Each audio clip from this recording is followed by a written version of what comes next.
con el Skype y que movió todo y desapareció la charla. Pero ¿Dónde se cortó? me estabas explicando del fenómeno del narco, apareció a partir en México, en época reciente, apareció a partir de la llegada de Calderón y de la militarización que Calderón hizo del narcotráfico para Ujú. llenar Sí, de... entonces la idea central en síntesis es que aunque el narcotráfico mexicano es anterior, tiene varias décadas ya anteriores a la década del 80 o del 70, y ha sido por muchas décadas un fenómeno fuerte, ya organizado en carteles, etcétera, etcétera, con fuerte vinculación con el ejército y con los liderazgos políticos del PRI, sobre todo, que tenía sobre el narcotráfico mexicano un fuerte control.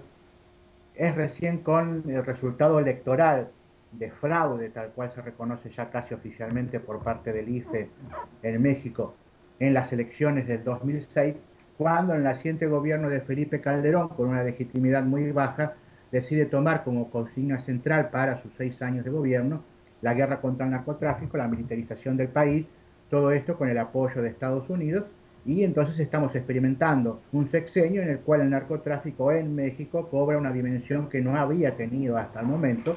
Todo esto acompañado por supuesto, las consecuencias negativas de lo que ha terminado siendo el cambio de paradigma de gobierno de partido único, partido hegemónico, a un sistema de partidos con el triunfo del PAN sobre el PRI en el año 2000 y las consecuencias negativas que ese proceso ha tenido en la medida que la altísima gobernabilidad del PRI ha dado lugar a gobiernos más débiles y con menos capacidad de resolver los problemas mexicanos, pero esto ha traído como consecuencia central una mayor injerencia de Estados Unidos, que ha encontrado en la guerra contra el narcotráfico una forma muy sencilla de resolver la geopolítica norteamericana hacia su país fronterizo.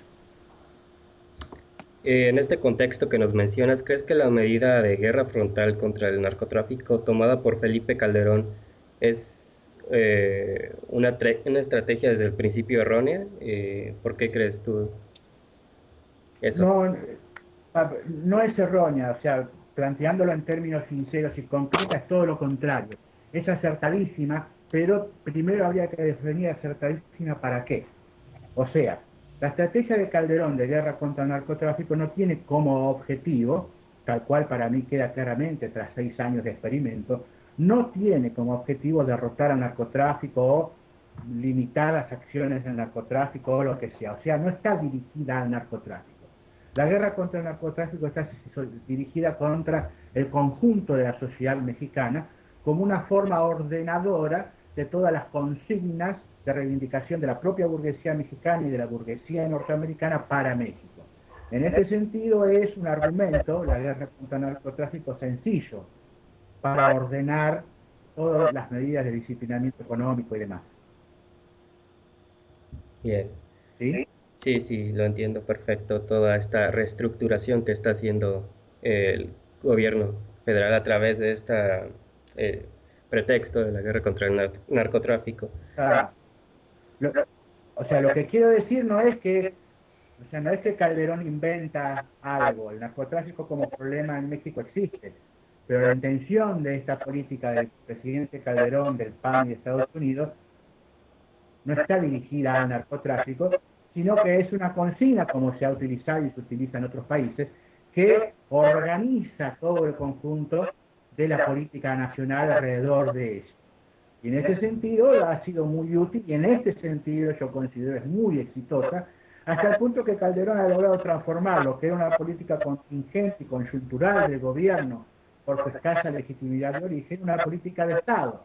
Por eso es probable que en el gobierno siguiente, sea del PRI o sea de López Obrador, esta política continúe de una u otra manera. Habría que ver si cambia, en qué medida cambia y hasta qué punto. Si es que el conjunto de la burguesía mexicana sigue avalándola o como hay algunos indicadores de importantes sectores que entienden que ya debería abandonarse porque la política de desangramiento continuo de la sociedad mexicana no está atrayendo capitales hacia México, que se ha tornado inseguro para la inversión extranjera. Bien, ahora que nos has dicho eso, crees tú que sería una estrategia pues ideal para combatir este problema del narcotráfico en México? Para combatir el problema del narcotráfico, lo primero que habría que hacer es mandar señales desde el Estado de que la guerra deja de existir. Porque el problema de la guerra contra el narcotráfico es precisamente la guerra. El narcotráfico es una actividad comercial, no una actividad militar ni política. Al lanzar una guerra contra el narcotráfico, los paradigmas tradicionales de comportamiento del narcotráfico se ven obligados a cambiar. Y los carteles deben salir de su lugar habitual donde se realizan negocios, dejan de cumplir las reglas habituales del juego, reglas que en términos políticos siempre son no atacar carteles rivales, no atacar al Estado, y siempre mantenerse en la misma zona y por supuesto tampoco atacar a la población en la cual se está asentado, ¿no? En ese sentido, el narcotráfico siempre prefiere tener una zona donde comercio, produzca o transite drogas ilegales pacífica y tranquila, donde sea el encargado de resolver los problemas generales el Estado nacional o el Estado provincial, pero no tenga el narcotráfico que está buscando legitimidad mayor de la que recibe simplemente por su presencia en los poblados o en las ciudades. Cuando se lanza la guerra contra el narcotráfico, se ve obligado el narcotráfico a hacer mucho más que una simple actividad comercial y empieza entonces a elaborar unas nuevas reglas de juego político y como sucede hoy, precisamente en estos días y en estos meses en México, nos encontramos con carteles que luchan uno contra otro en cualquier territorio del país. Ya incluso hasta las propias reglas novedosas que el narcotráfico mexicano ha elaborado en este sexenio de guerra se están transformando cada vez más rápidamente, de tal manera que nos encontramos con una fuerte ofensiva del cartel de Sinaloa sobre los Zetas en la plaza fuerte de los Zetas, que es Nuevo Laredo, en la frontera. Con lo cual se salen los carteles de su territorio, recorren todo el país y atacan zonas distantes y lo hacen con capacidad operativa, lo cual ha incrementado los roles de juego del narcotráfico dentro del país a niveles que no están previstos. O sea, no se puede decir que la estrategia de lucha contra el narcotráfico sea efectiva en la lucha contra el narcotráfico. Es efectiva en lo que yo considero que es la verdadera finalidad, que es disciplinar desde todo punto de vista a la sociedad mexicana y obligarnos a hacernos estas preguntas respecto a si la política contra el narcotráfico es un triunfo o no. Es el tipo de preguntas, de debates y de problemas que el calderonismo o el panismo o la burguesía mexicana quiere que nos hagamos. Quiere que discutamos sobre su estrategia, no quiere que discutamos sobre si la estrategia como tal debe existir o debe elaborarse otra cosa distinta para México, no para el narcotráfico. Entonces, desde tu visión, a corto plazo no sería bueno para la sociedad mexicana hacer un pacto con los carteles para que hubiera una especie de paz.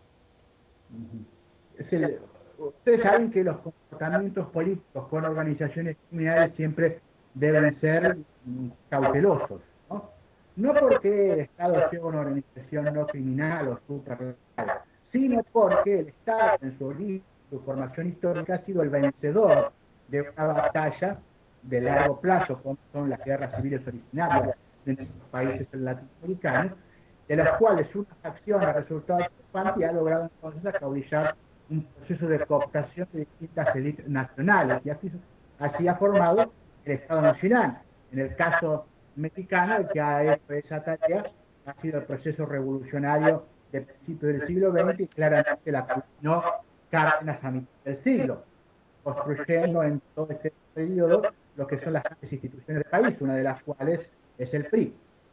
En este sentido, entonces, la cuestión del acuerdo, del pacto, no es tan así. Lo que el Estado debe dar como señal es el hecho de que hay una sola ley para cumplir en México y que incluso las organizaciones criminales, para subsistir, sobrevivir, deben cumplir con claras reglas de juego que el poder estatal establece. Con lo cual, lo primero que hay que establecer son reglas de juego claras. En este sentido, reglas de juego claras significa tender hacia una estandarización del crimen organizado, como sucede en aquellos países que nosotros denominamos civilizados o de primer mundo o ordenados o pacíficos. No es que el crimen organizado no exista, pero el crimen organizado sabe que tiene un nivel de actuación y un ámbito de desarrollo específicamente delimitado por el Estado Nacional. Y que cualquier intento de sobrepasar ese límite es sancionado severamente. Ese es el mensaje que debe llegarles a todos los miembros del crimen organizado en México.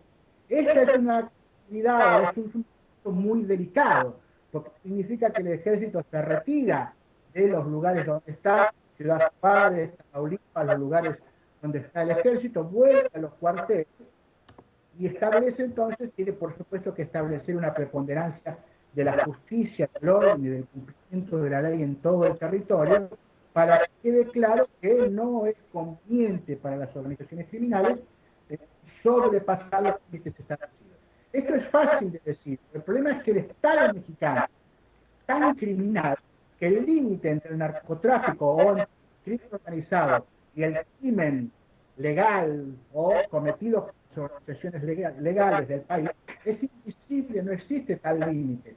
Cuando uno dice que la ley debe cumplirse a rajatabla, la lista de aquellos que se verían involucrados en actividades de aplicación de la ley está ocupada en más de la mitad de su extensión por gobernadores, dirigentes políticos, dirigentes empresarios, un país íntimamente carcomido por la corrupción, no puede establecer límites con el crimen organizado. Ese es el problema. Por eso la discusión sobre el narcotráfico tiene sentido si nos lleva a la discusión sobre México. Y el problema del narcotráfico, de la política contra el narcotráfico en México, está imbuida y carcomida por toda la corrupción política del sistema político y social mexicano. Por eso es que no se puede esperar que la solución al problema del narcotráfico venga de aquellos que son el problema mexicano. Buenas noches, mi nombre es León. Yo quiero hacerle una pregunta. Si Calderón, independientemente de este rol sobre las elecciones fraudulentas, el origen de hacer esta lucha contra el narcotráfico, no hubiera hecho esto, ¿qué resultados o qué problemas habría en México independientemente de la existencia o de no la existencia de esta? Es decir, si Calderón no hubiera mandado al ejército a combatir el narcotráfico, ¿qué estaría pasando actualmente en el país? El narcotráfico, si no hubiera hecho lo que hizo, Calderón hubiera tenido que renunciar a la presidencia. Ese es lo primero que se me ocurre decir en aquellas circunstancias del 2006. El país era ingobernable. Recuerden ustedes que estaba López Obrador con el plantón en el Paseo de la Reforma, el plantón que fue decayendo, pero que fue un episodio de la política mexicana y casi mundial central durante un periodo bastante largo de tiempo, y el gobierno estaba acusado de fraude con toda claridad, no se podría sostener, pareciera en principio, si no lograba aplicar algún tipo de política articuladora que fue esta guerra contra el narcotráfico. El narcotráfico no era el problema central mexicano, era uno de los tantos problemas que México tenía. Incluso Ciudad Juárez no era, en Ciudad Juárez, el narcotráfico o el cartel de Juárez no era el problema central de la ciudad. Todos estos problemas se estallan y se ponen como problemas de primer orden por la intervención del ejército y por la centralidad que cobra en la política mexicana la guerra, como principal actividad del Estado en relación a su sociedad. Si no hubiera hecho lo que hizo, posiblemente el gobierno de Calderón no hubiera podido sostenerse. ¿Cree usted entonces, en base a la reputación del IFE que ha sostenido desde su fundación, una reputación bastante atropellada para los mexicanos, cree usted que si hubiese imposición o un fraude en este 2012, forzosamente sería el candidato Peña Nieto, porque no hay otro que pudiera ser impuesto, o Josefina Vázquez Mota, que luego veo más remota esta posibilidad? ¿Cree usted que aplicaría la misma política, todavía redoblar los esfuerzos y sacar aún más a la policía y al ejército? ¿Seguirían manteniendo esta línea? Parece difícil que hubiera posibilidades de aplicar el mismo remedio para el mismo problema 6 años después. Hasta hace poco tiempo, hasta hace unos meses, pareciera ser que dada parsimonia o excesiva tranquilidad de la ciudad mexicana, hiciera lo que hiciera Calderón o los partidos o Estados Unidos, nada iba a hacer saltar o mover o explotar a la sociedad mexicana. Pero los últimos hechos que han sucedido en México, ustedes conocen perfectamente, han modificado muchísimo esa espantosa paz social que México experimentó en todos estos años. De tal manera que en el supuesto caso de que la diferencia porcentual entre Peña Nieto y López Obrador se achique tanto que no surja un claro vencedor del proceso electoral, es algo difícil que un fraude pueda subsistir. El propio Estados Unidos es probable que acepte un gobierno de López Obrador, porque López Obrador tampoco es el López Obrador de hace 6 años. Por lo tanto, sería viable un gobierno mexicano en manos de López Obrador. Produciría, por supuesto, el proceso electoral si López Obrador gana las elecciones, una saturidad importantísima, no solo en México, no solo en América Latina, sino en todo el mundo, porque nace un gobierno que puede ser manejado por Estados Unidos, pero un gobierno que es muy sensible. Con sensible quiere decir que refleja, a pesar suyo, sin querer, por el motivo que sea, refleja mucho a sus electores, a los ciudadanos mexicanos, a la sociedad mexicana. López Obrador no es el típico representante de la burguesía mexicana, viene de otro lado y responde a otro proceso, y por más que quiera adherirse fuertemente a las políticas norteamericanas, no lo podrá hacer, no lo va a hacer. Con lo cual Estados Unidos, aunque apoye, tendrá fuertes reservas y tendrán todos que pasaron por un periodo de acomodamiento que hay que ver si resulta exitoso en una situación de crisis mundial abrupta, muy seria, muy severa, con, por ejemplo, posibilidades muy ciertas de desaparición de lo que llamamos el concepto de Europa en los próximos meses. En este contexto internacional, entonces, de fuerte competencia entre los liderazgos hegemónicos en todo el mundo, nos encontramos con que Estados Unidos puede perder, que hasta hoy considera su apoyo discutible, un lugar al cual no prestaba atención, porque jamás iba a cambiar la geopolítica mexicana en relación a Estados Unidos. Nos encontramos con que puede ser que cambie, que puede ser que Estados Unidos se vea obligado a aceptar el resultado. Eso todavía está por verse, o sea, la posibilidad de que el PRI pierda las elecciones es cierta, pero no es segura. Hay que ver qué hace el PRI para modificar la situación de caída en la que se encuentra, y hay que ver qué hace López Obrador para aprovechar la situación. Es evidente para incluso en la lejanía que Peña Nieto no tiene capacidad de testimoniar una situación complicada como esta.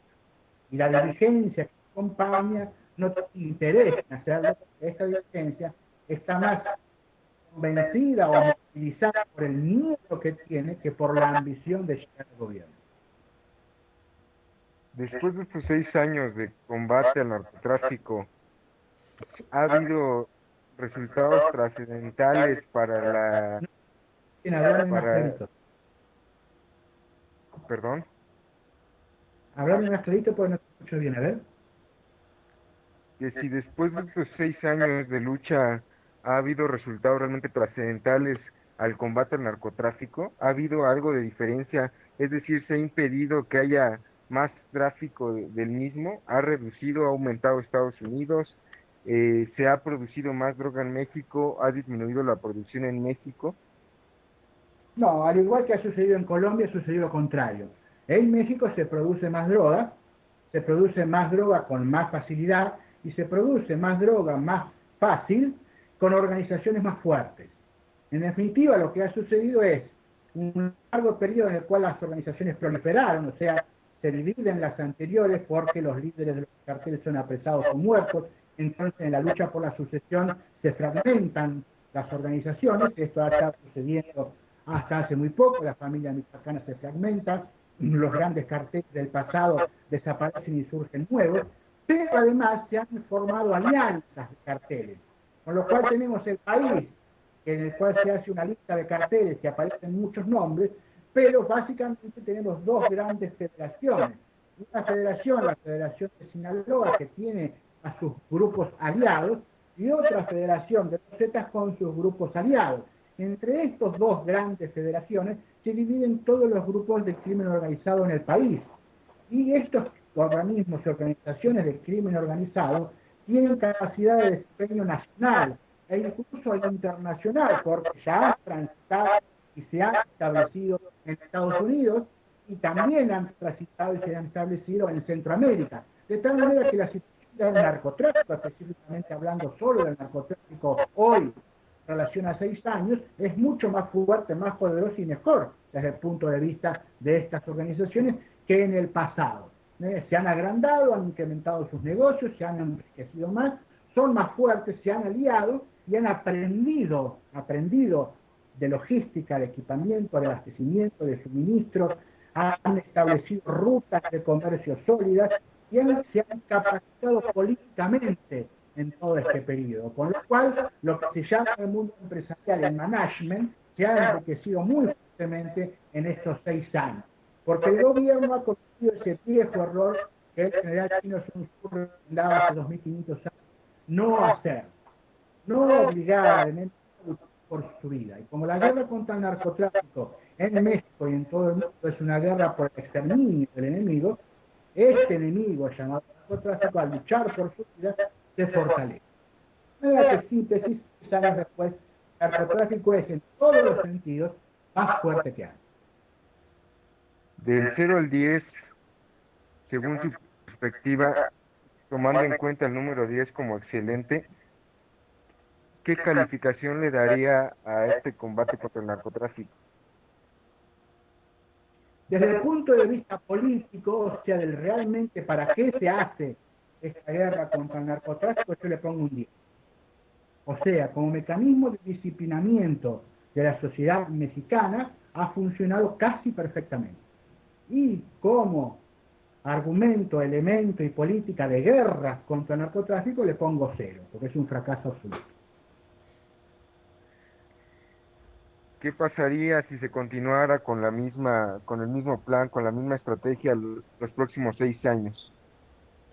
¿Los Esa es una resultados gran serían los duda, mismos? con los cambios que ha habido últimamente en México es bastante probable que esta política exitosa en términos de disciplinamiento social ya está dando claros síntomas de resquebrajarse.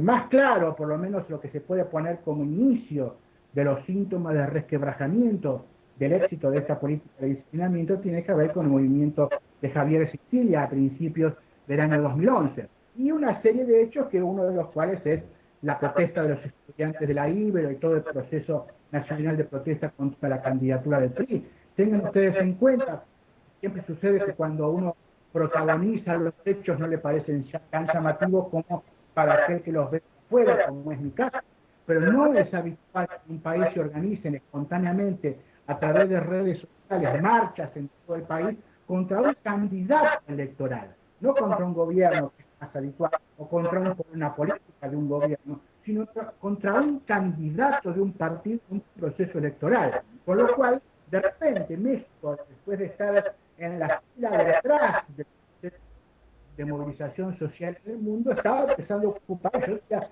prácticamente uno de los primeros lugares. En este contexto, el gobierno que suba será muy condicionado por el ambiente social y no parece ser muy probable que la guerra contra el narcotráfico pueda ser tan útil como en el pasado para disciplinar a la sociedad que en virtud de esta guerra se está volviendo tan díscola, ¿no? Tan rebelde, sobre todo en aquellos sectores en los que se supone que los efectos de esta política son más relativos, son los sectores universitarios y de la juventud mexicana de clase media o de clase alta, como son las de la Ibero. Pero evidentemente el hartazgo de la política de ultra represión del gobierno con el ejército en la calle ha golpeado muy fuerte a sectores que se han vuelto sensibles a este desastre que ya lleva 6 años de vigencia. ¿Qué tan cierto es que ha habido preferencia o más bien se le ha dado oportunidades a ciertos cárteles de crecer, como lo argumenta la periodista que creo usted ha de conocer, a la Anabel Hernández, argumentando que efectivamente esta guerra ha beneficiado a ciertos grupos criminales? ¿Es cierto o es falso esto? Sí, todo parece indicar que ha habido esa política de fortalecer a uno para debilitar a otro en esta guerra contra el narcotráfico. La política del gobierno ha sido la de que existiera en todo el país un solo cartel para luego negociar con este cartel, que este cartel se encargara del disciplinamiento interior de todo el crimen organizado en el país. Una táctica, digamos, un poco suicida, pero es la que se ha llevado adelante, de tal manera que es el cartel de Sinaloa el que ha sido elegido como el preferido, lo sigue siendo, a tal punto que, por lo menos hasta donde yo sé, me he podido enterar, esta idea del Chapo Guzmán como un líder cartelario libre, prófugo, perseguido, que nunca se encuentra, es una especie de fantasía. Hasta donde entiendo, el Chapo Guzmán vive en una libertad vigilada y actúa dentro de los márgenes y cánones que le ofrece el gobierno nacional. De todos modos, la guerra, y es una guerra en definitiva, como ustedes saben, tiene su propia dinámica, que no es la dinámica que le dan aquellos que la inician. De tal manera que las informaciones, las masacres, las ejecuciones, esta ampulosa presencia de cadáveres que se ha habido en Nuevo Laredo y en otros lugares recientemente, son tareas de inteligencia que hacen los grupos de crimen organizado para confundir la información de tal manera que no se sepa qué grupo ha efectuado estas matanzas y se adjudican confusamente al grupo enemigo cuando en realidad es posible que las haya hecho el mismo grupo que se siente víctima del ataque.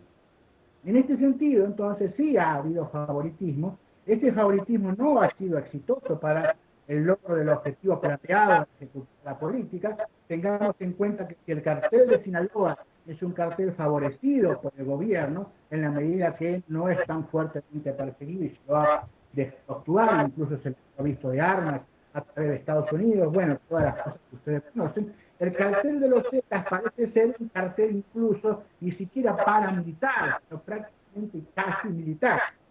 Por lo cual nos encontramos dos federaciones de carteles, en las cuales una es dada por el gobierno y la otra es la cara ilegal del gobierno.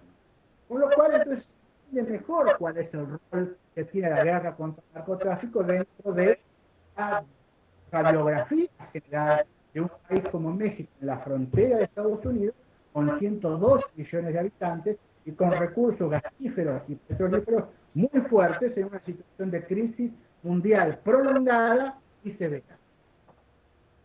Como hemos platicado a lo largo de esta entrevista, ya estamos en tiempos electorales y toda esta información es necesaria difundirse. ¿Quién cree usted que tenga la mejor propuesta para enfrentar al narcotráfico de la manera más inteligente? Supongo que usted ya ha escuchado algunas propuestas de los candidatos.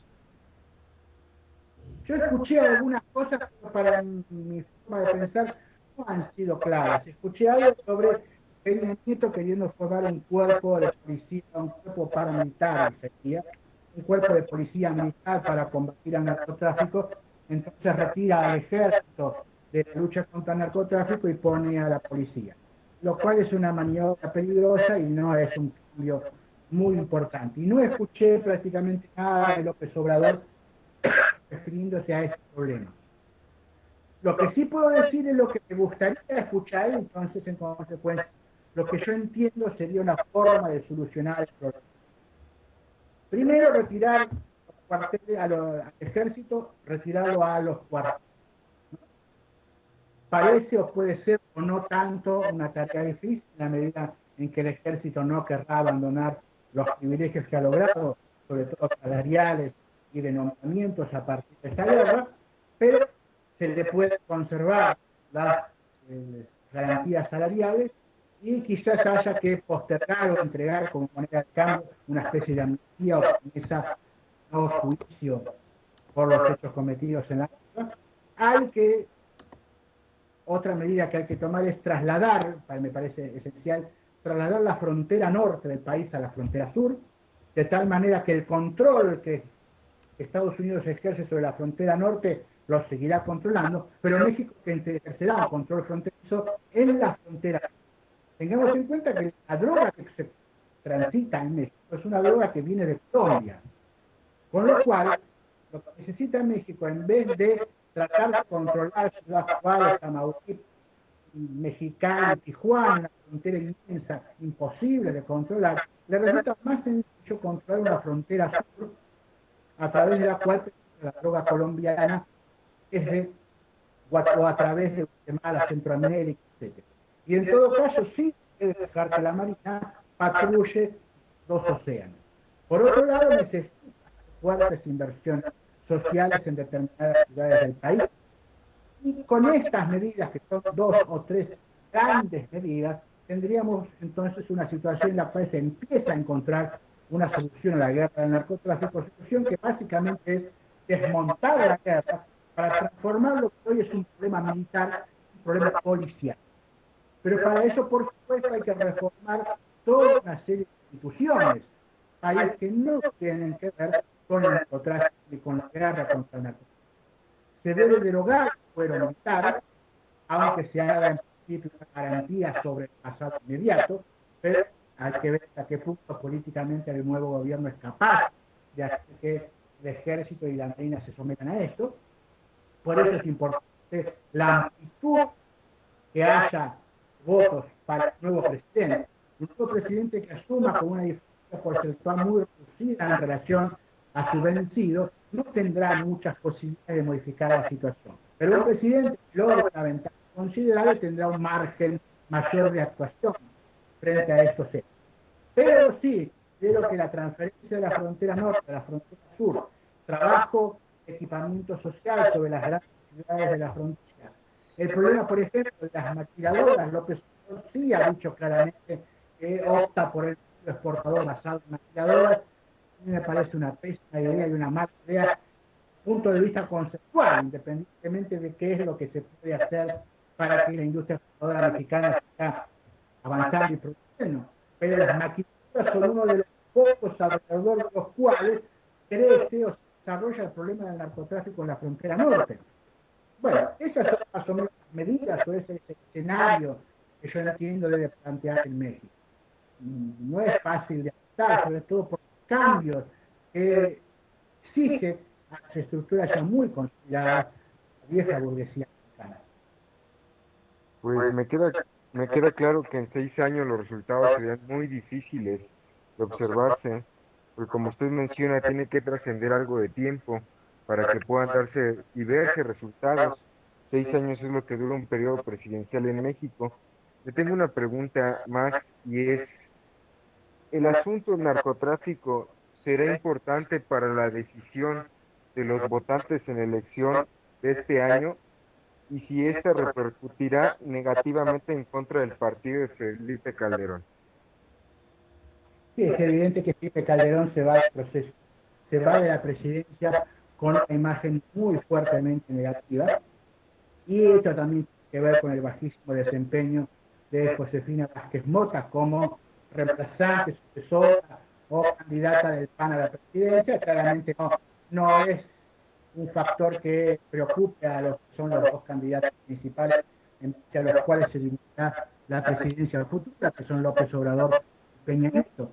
Aunque en un principio podría ponderarse la posibilidad de que Josefina se ubicara ideológicamente en el medio, no lo ha podido hacer, porque realmente ha quedado al gobierno repudiado masivamente por la población, y en ese sentido seguirá pagando esa culpa durante un periodo prolongado. El problema es que la burguesía mexicana había diseñado de estos dos gobiernos panistas un retorno del PRI garantizado por varias décadas, o sea, una reasunción del viejo modelo de partido hegemónico, y así, en base a la cantidad de gubernatura sobre entidades que ya ha obtenido, que es mayoritaria en todo el país, la presidencia consagraría entonces nuevo dominio del PRI en la escena mexicana por un periodo prolongado. Si esto no sucede, sucederá entonces exactamente lo contrario, la ausencia del PRI en el escenario nacional mexicano por un periodo prolongado. Tendrá que pagar las consecuencias de esto, y las consecuencias de esto tienen que ver tanto el PAN como el PRI con la guerra contra el narcotráfico. Durante varios años, tanto el PRI como el PAN y gran parte de la sociedad mexicana consideraba que las muertes se acumulaban una sobre otra sin que en ningún momento se tuviera que pagar un precio político por la masacre. Es evidente que la hora de pagar el precio político llegó y lo está pagando, se fija rápidamente, y lo está pagando Peña Nieto. El problema de Peña Nieto no es que no sepa manejarse ante las cámaras, porque lo que le sucede hoy ha sucedido siempre. El problema es que la sociedad mexicana ahora toma conciencia, se burla, se ríe y se da cuenta de que posiblemente tenga un candidato completamente ignorante, lo cual no es tan preocupante, pero incapaz para resolver los problemas que la sociedad mexicana ahora quiere que le resuelva. El problema es esencialmente lo que siempre hablamos, esta especie de debate ideológico de qué sería mejor o cómo tendrían que ser las cosas. Ahora la sociedad mexicana empieza a entender que las cosas serán como los mexicanos quieren que sean. Por último, para terminar mi participación, tengo una cuestión muy importante. He leído últimamente, es una especie de rumor muy fuerte en el país que indica que la captura o la aparición del Chapo Guzmán detrás de las rejas o bajo el poder de la justicia podría impulsar nuevamente Acción Nacional.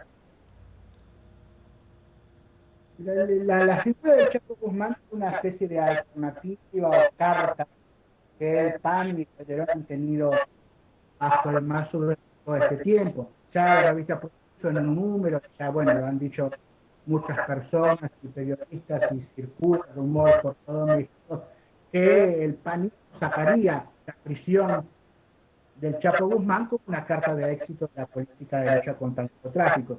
Pero los sucesos políticos mexicanos han sucedido a mayor velocidad que las previsiones de Felipe Calderón y de los actores políticos en general.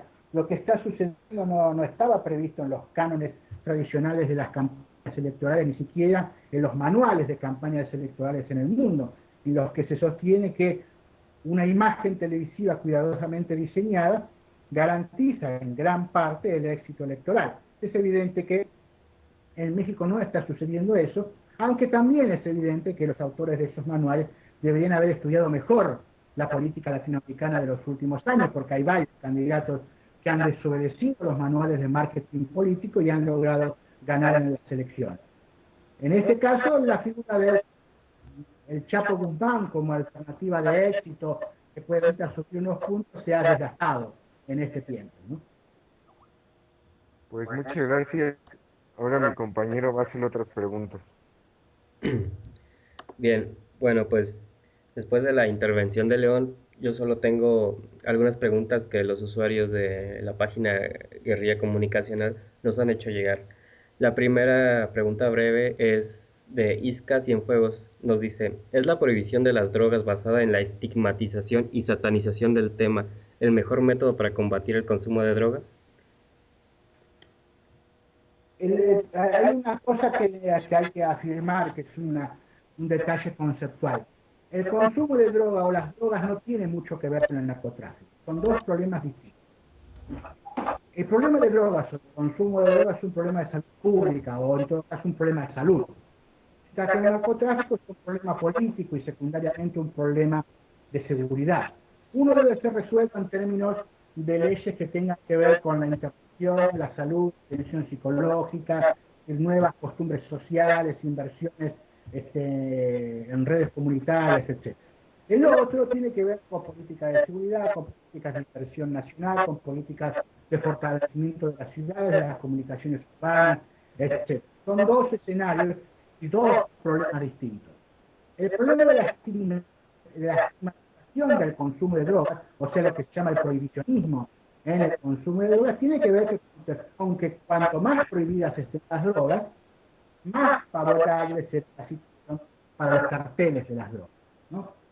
Y en ese sentido, las políticas que alientan la legalización del consumo o la despenalización del consumo tienen que ver con el primer aspecto, con el problema de salud pública, no con el problema del narcotráfico.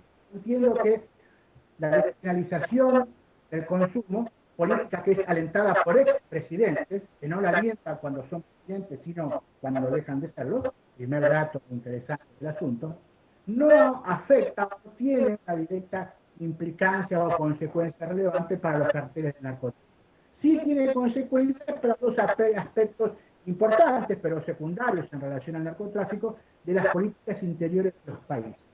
Uno, con que entonces el Estado debe proveer servicios de salud gratuitos pagados por el conjunto de la población para la rehabilitación de los adictos, y en segundo lugar tiene que ver con que la población carcelaria se verá disminuir en la medida en que dejará de estar poblada por consumidores y tenderá entonces a descriminalizar a aquellas personas que solo consumen drogas y no cometen ningún delito. En este sentido, para estas dos medidas, salud una y para la liberación o para el sistema carcelario la otra, sí tiene sentido la despenalización o la legalización del consumo o la reducción de las penas o la descriminalización del consumo de drogas. Pero no entiendo y no creo que esto tenga relación, afecte o disminuya la fuerza, la potencia y el vigor de los carteles del narcotráfico. En relación a los carteles del narcotráfico, la guerra contra el narcotráfico es lo peor que se puede hacer. Y esto ya queda claro en México, ha quedado claro en Colombia, donde ahora ve que la situación cada día que pasa torna a ser la que eran los... Gracias.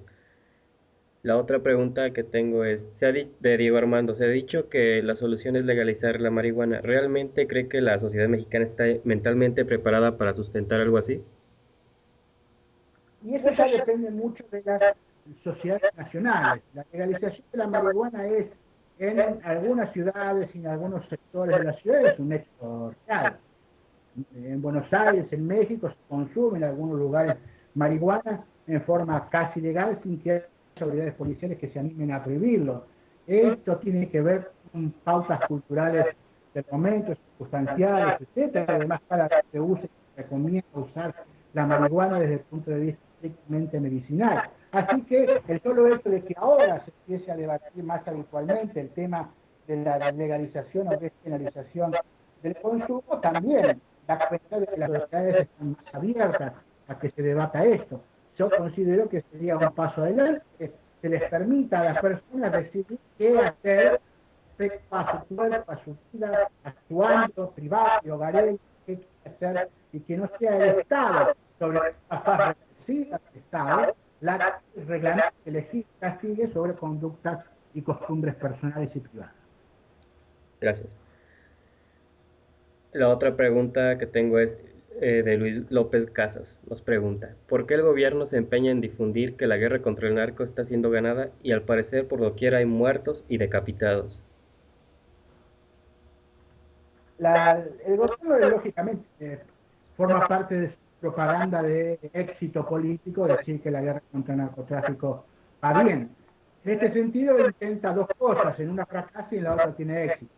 Fracasa al decir que la guerra contra el narcotráfico va bien en demostrarlo, o en hacernos creer o convencer de que esta cosa es cierta. Pero tiene un triunfo importante a nivel discursivo, y es que nos hace discutir sobre si esa afirmación es cierta. De tal manera que en vez de explicar la realidad mexicana con nuestras palabras, utilizamos para explicar la realidad mexicana las palabras que el gobierno pone en nuestra boca y el debate que el gobierno pone en nuestra mente. Así que nos sentamos a debatir con el gobierno como si el escenario que el gobierno plantea, el escenario de un México amenazado por las organizaciones del crimen organizado, fuera un escenario real. Y México no fuera un escenario donde realmente lo que hay es mucha pobreza, una fuerte influencia norteamericana y una alta criminalidad en las clases altas del país.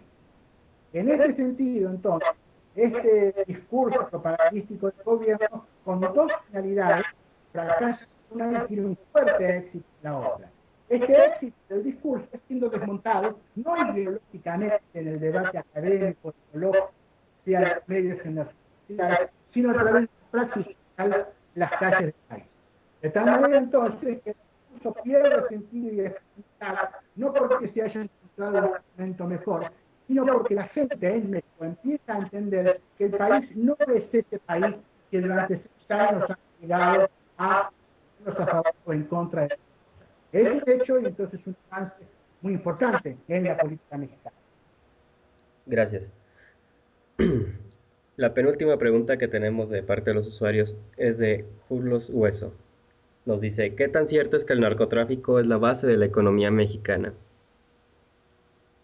Y tenemos en cuenta que la economía mexicana tiene como principal ingresos, los derivados de la producción petrolera en Pemex, como segundo ingreso tiene las remesas que tienen de los migrantes mexicanos que trabajan en el exterior, ¿no? Tenemos unos 50.000 millones de dólares de petróleo, 20.000, un poco más, millones de dólares de remesas. Después viene el turismo y vienen otras actividades. Los ingresos del narcotráfico en México varían, puesto las cifras son muy difíciles de calcular, pero los cálculos son unos 10.000 millones de dólares, por lo cual estaría entre los rubros más importantes. El problema es que el narcotráfico no tributa fiscalmente. Esta es una de las razones por las cuales también es perseguido.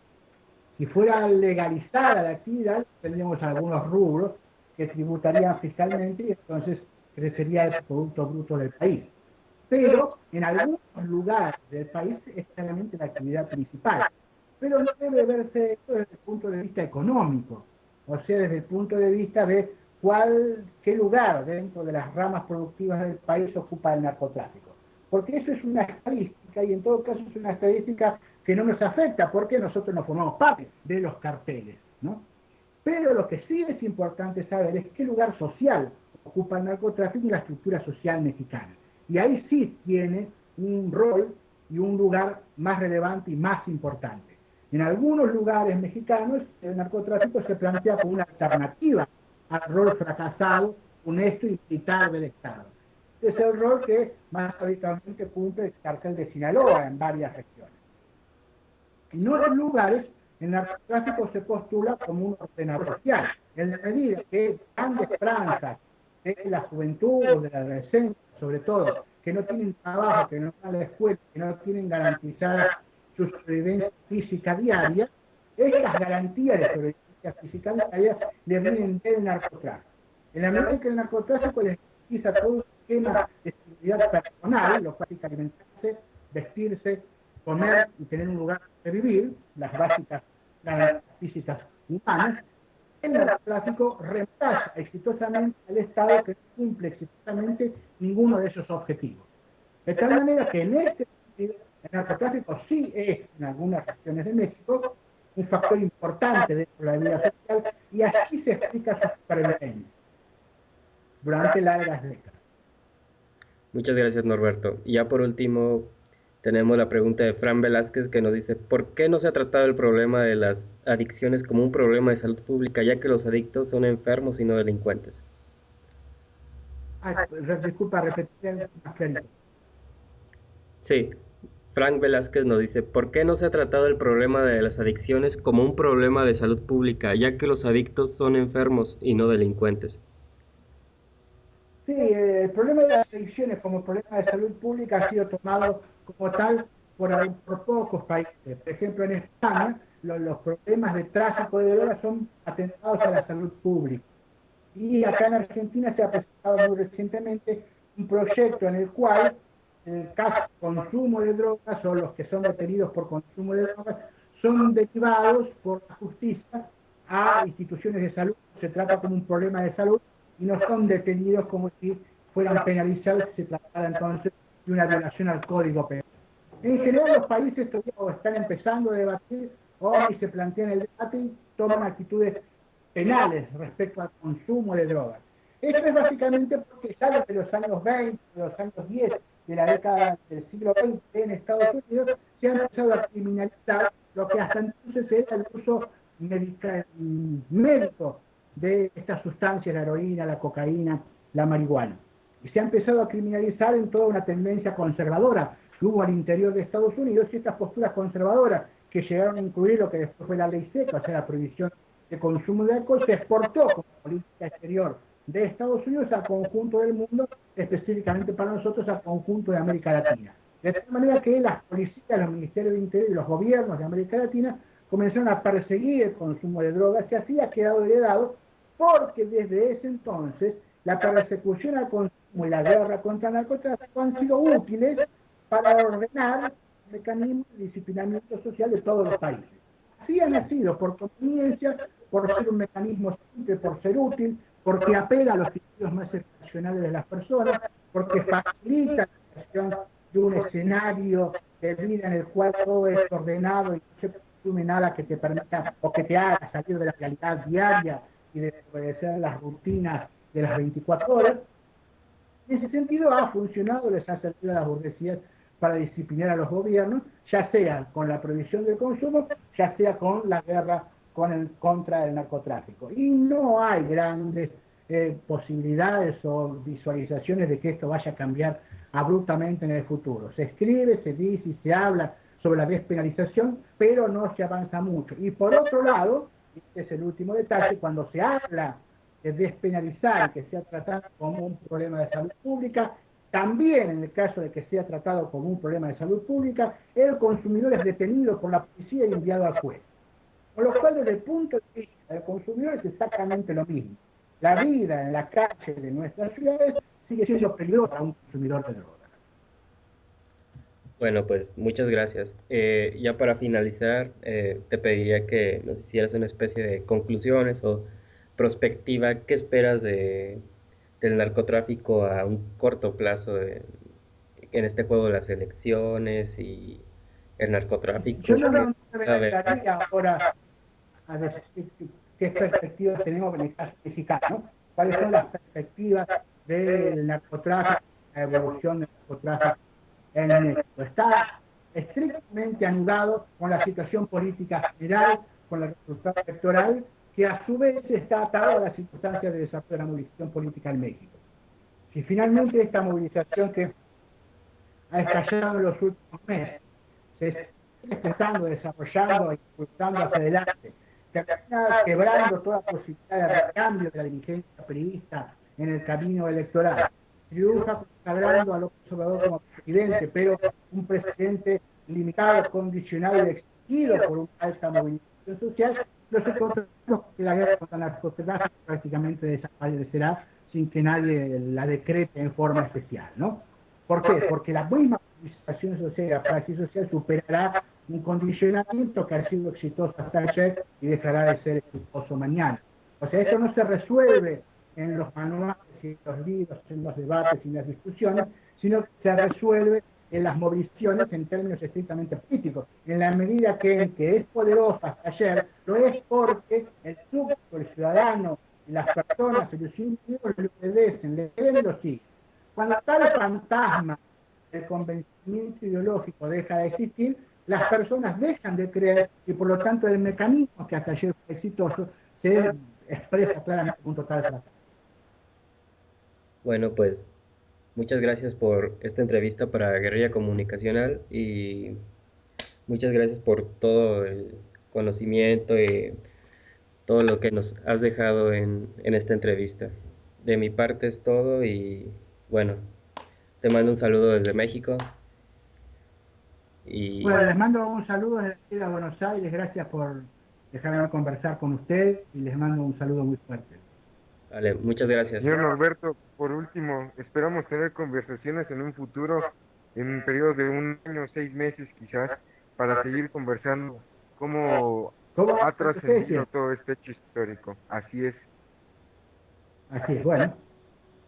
Un gusto. Bueno, un saludo desde la Ciudad de México. Que esté muy bien. Bueno, hasta luego. Un saludo para ustedes. Gracias. Hasta luego. Hasta